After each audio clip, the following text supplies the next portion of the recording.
Welcome to the Course Creators Circle podcast, where we talk all things course creation with your host, ideas strategist, and Thinkific approved expert, Linda Reed-Enever. The Course Creators Circle podcast is home to Linda's top tips, along with interviews with experts and course creators just like you. Get ready for practical tips you can implement in your course creation journey with your host, Linda Reed-Enever. Hi everyone, and welcome back to the Course Creators Circle podcast. In this episode, I want to dive into a topic that has been popping up in a number of Facebook groups and spaces around where it comes to course creation. And that is all about when to start marketing your course and possibly where courses fit within that marketing offering that you have within your business. Now, I'm a big believer that courses are part of our offering. They're not the whole offering or the whole business, because if online learning loses its fad or teaching online happens to be something you're not passionate for anymore, you walk away losing a whole business. But if you place it as part of your offering, if you place it maybe even as a step to your high-level offerings along the way, then you are guiding people through that learning journey.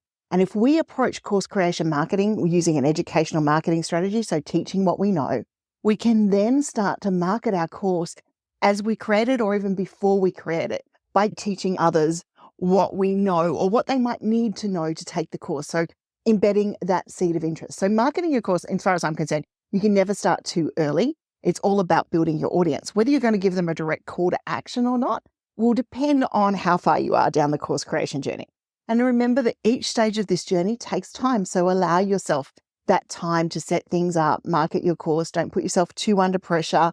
While there are courses out there that will teach you how to build a course in 5 days, 6 days, you don't have to. You build your course in your own journey and your own time and within your own offering.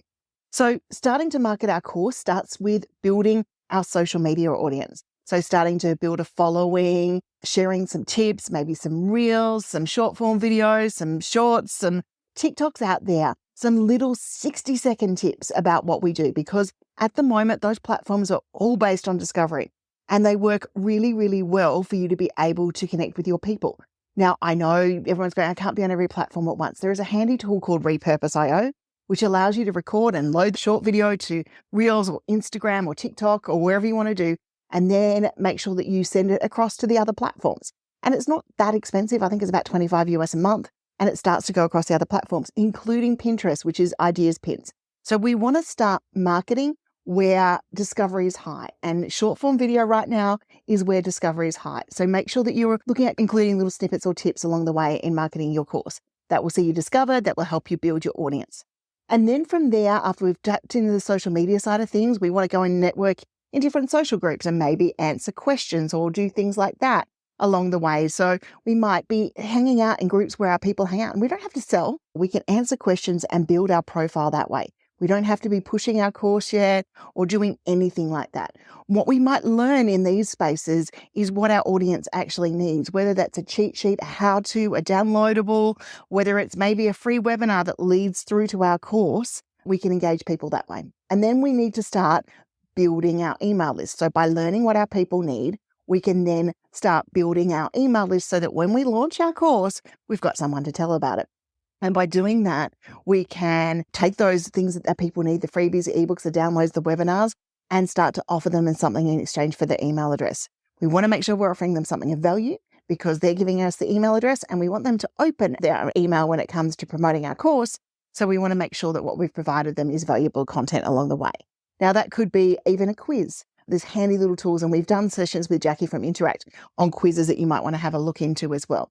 Think about how are you going to build your audience. Now, if you've already got an existing audience, that's great, but it doesn't hurt to build some targeted audiences for this next course or following or book or product or whatever you're launching really, but for the next course that you're offering. And then once we've started to build our email list, we can then go into the marketing your course while you create it. So doing short little snippets of, I just did this thing in the course and it was really, really great. I can't wait to share it all with you.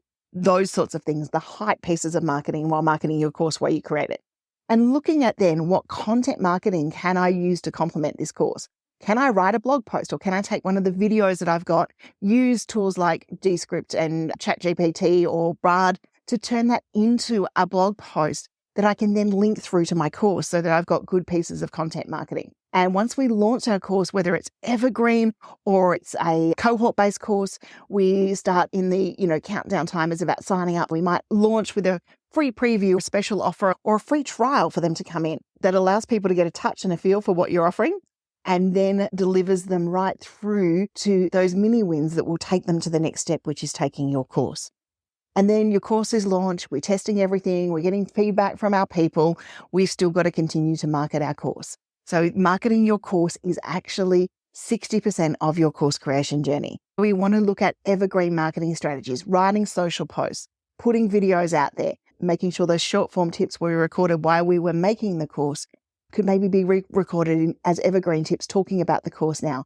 Make sure that we're including our course in our newsletter. We've got a built-in section in our newsletter where we're communicating with our people about our courses, and go and answer questions inside places like Quora. Answer the Public will help you find some questions that you can jump into as well, and continue inside those Facebook groups and communities, helping people and sharing your knowledge and expertise.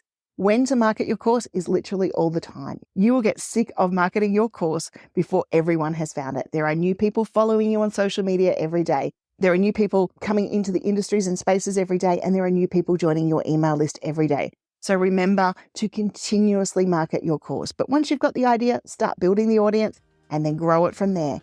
It is like everything we do in course creation. Small steps add up, but once we add them all up, we end up with a great result. Thank you for listening to the Course Creators Circle podcast. Don't forget to check out the full range of resources available for course creators at www.thecoursecreatorscircle.com.au.